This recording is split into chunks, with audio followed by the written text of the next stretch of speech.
Hello, my name is Dominic Underhallhouse and welcome to another episode of Moonbreaker. In today's episode, I want to say a huge welcome to everyone that has recently joined the community. There has been a really large influx of players coming largely from a Bricky video, talking about the benefits of Moonbreaker, why Bricky's been really enjoying it. I've also been enjoying this game. I've got nowhere near the size of channel that Bricky is, but I've got hundreds of hours sunk into this game and I am so excited to have more people to play with and to share things with. It's a fantastic place to be, and I wanted to share with you things that can be a good follow-on from the video that Bricky did previously. So Bricky talked about a bunch of the units, some of the fun things they can do, all the features and the design behind it, and I wanted to go through from a more practical perspective and give you an idea of how to get started once you've done the tutorials, where to go from there, and what the features are that belong in Moonbreaker. So if you're enjoying this, please do like, comment, subscribe, join in Patreon, the description down below. Anything you do to support the channel is really appreciated. But for now, let's just jump straight into it. The first thing you're going to want to do is have a look around. Basically, there's a few different options. There might be a few sort of symbols letting you know there's things to look at. The very first thing I want to talk about is the collect and paint screen. So one thing you're going to need to do is you're going to need to build rosters. Now, when you start the game, you've got this tab here for rosters, so these are all the units in the game. We start with the captains at the top, so that is these all along here. Antios is the first of the crew, and it goes all the way down here with all the different crew that you can play, including some fantastic options. You've got different options for sorting. You can sort by leadership cost, which is how much they cost to play. They can sort by the stats, how much cinder generation they have, which is how much of the in-game resource for using abilities can be generated by them. Alphabetical, sort by level, and rarity is something that will come back to you a little bit, but it's not something you need to worry about too much yet, but there will be hopefully some nice rewards for it in the future. There are also 4 different cultures in the game. So we've got the Smugglers, the Methadori, the Cholek, and the Yeoeti. So if you want to make like a themed list, that's a good way to find out, who matches which culture. And it looks like we might be getting roster perks in the future that will give a bonus for something along those lines. When you're building a roster, you click the roster tab here, and you click this gigantic, very obvious button to build a new one. Now you can see here we've got 10 options around the sides and 1 in the middle. So this is one for your captain, and you get 10 crew available as well. You can also do it in a list view if you want. Don't worry about the loading times. That is my PC. That's not the game. This is nothing to worry about on that front. Okay, so there, in fact, maybe there isn't anything in there at the moment because we haven't put anything in the list. So when you're selecting it, you can pick who you want your captain to be. So I'm a big fan of Zuna. Zuna is sort of quite a controlling character. You've got a dog called Toltecan who can basically does the damage for you. You can manipulate a little field of line of sight blocking, or sort of reduced accuracy rather, and you can also heal your crew as well. And then you've got this tab here to look for crew. Now for this, we're just going to pick a few different crew, and you can just select whichever ones you want. We're not going to put any real effort into this. I'm going to pick a variety of costs, and then at the top you click confirm. So all your crew will drop in, then your paint schemes load in, and this includes any custom paint schemes that you've made yourself previously. So again, this is my PC, not the game taking a bit longer, but here we've got Maximus. We can have a look at him here and inspect his character, and this is the foam Maximus that you get for completing the tutorial rewards. I've coloured him yellow, and I've tried to imitate the drawn on face of guns because I think this is a fantastic feature of the game. What you will notice is mine says legendary. Basically, there is this section here where you can upgrade the rarity of your units. It costs sparks, a currency that you will get some of here and there. The only thing this does at the moment is change the spawn and kill animations based on this little section here, which you can unlock through the early access rewards. That's the only thing it does. So don't worry too much about it. Personally, I don't think there's particularly much reason to spend your sparks for the moment. Just wait until there is a bigger economy in the future. One thing you can do here is if you click on this little icon, we've got a banner screen, so you'll unlock crests, which are this little icon at the top of the banner here. We'll unlock different shapes for banners, and we'll unlock different patterns of banners as well. And you can customize all of these to be whatever you want it to be, whatever you think looks good. You've got all your color palettes over here, and you can just make however vibrant, light, dark, anything you want, and just have a bit of fun making your own banners. Or there is a randomize button there as well. You've also got the autofill button, so anything that you leave open, you can press autofill and it will complete the roster for you. So that is your first step in building your own roster. So we'll do another video later on about what you need to look for in building a roster, how to put it together, but that's just the beginning idea of how it works. So one of the other things you might want to do is something we're going to later is painting. In fact, let's just go into the painting now. So this is our Foam Maximus, and you've got the little paint button here, so you just view the unit, click the paint button here. This is my Bananamus, is what we've called him. We've got this section here, gives the option to sort of move between the different actual skins themselves, and all the skins are paintable, which is fantastic. And then you can also scroll through your paint jobs as well. So bad ones, good ones. I'm no artist. I enjoy painting on Moonbreaker, but I'm not exactly the most talented. So there are things that you can do far, far better than anything I've managed here. Now, this was me using some of the early access. I forgot which skin this was going to be, paint job this is going to be. This is the glitter paint. It's horrendous, it's hideous to look at, I'm well aware, but it's a fantastic thing to look at.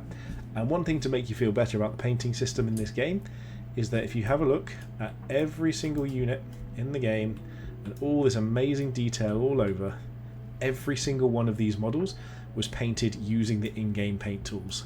So if you know what you're doing, you can make something look just as good as this or even better. It's a fantastic tool. You've got different options for backgrounds. You can put them in the sky, put them on a table, and there's going to be, I think, more options of this in the future as well. And it just really does feel like a great painting environment. I've done a video previously on how the painting tools work. You can go back and find that if you want to. I'll pop the link in the description. But there is, a really good painting system in there. I highly recommend you give it a go. So the next thing I want to look at is game modes and just explain quickly what they are. So versus player is you versus an opponent.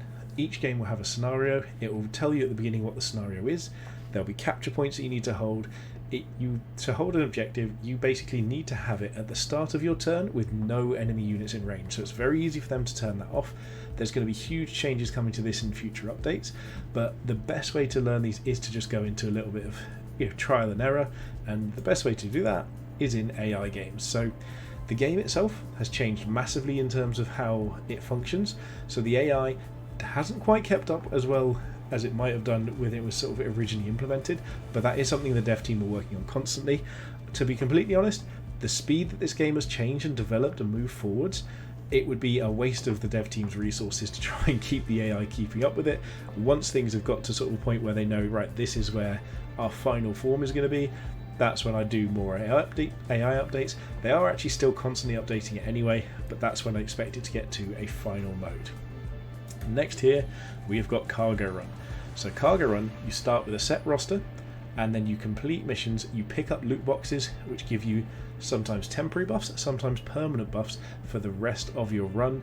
You have to fight your way through 5 different moons, and each one of these has a boss that is absolutely wild. They could be so many different things. There could be a thing that shoots lasers at you up to 6 times a turn. We've got a character that every time he hits you in melee, he stuns you for the turn. You've got someone who just makes loads of plants. So there's loads of really fun bosses. It's actually a really good way to learn the game while doing something interesting. It's probably, I'd say, a step past the AI, but it does have a very different set of rules to the main game. So don't expect everything you learn in this to transfer over to the versus player mode.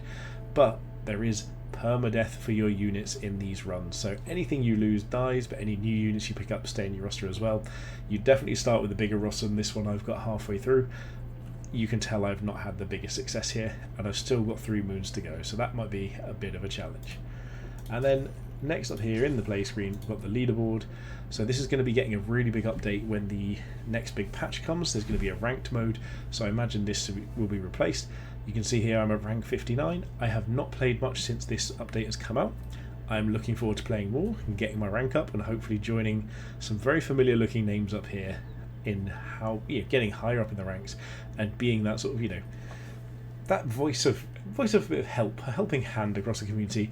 Every single person I recognise on here is kind, very friendly. They've been good at helping other players learn the game, and I think there was a lot to learn from them. So if you see them around, feel free to I'm going to just put it out there. Reach out to people. If they don't want to help, I will. We all want the community to grow, so really, really appreciate that. Next we've got the early access rewards. So this may look like something that we've all know and most people don't particularly like. It looks a lot like a battle pass, and there's one thing to bear in mind. It functions like a battle pass. You gain XP, you go to the ranks, you unlock new toys. However, it's free. There is no two-tier system. There's no, this is the lower tier, this is the your paid tier.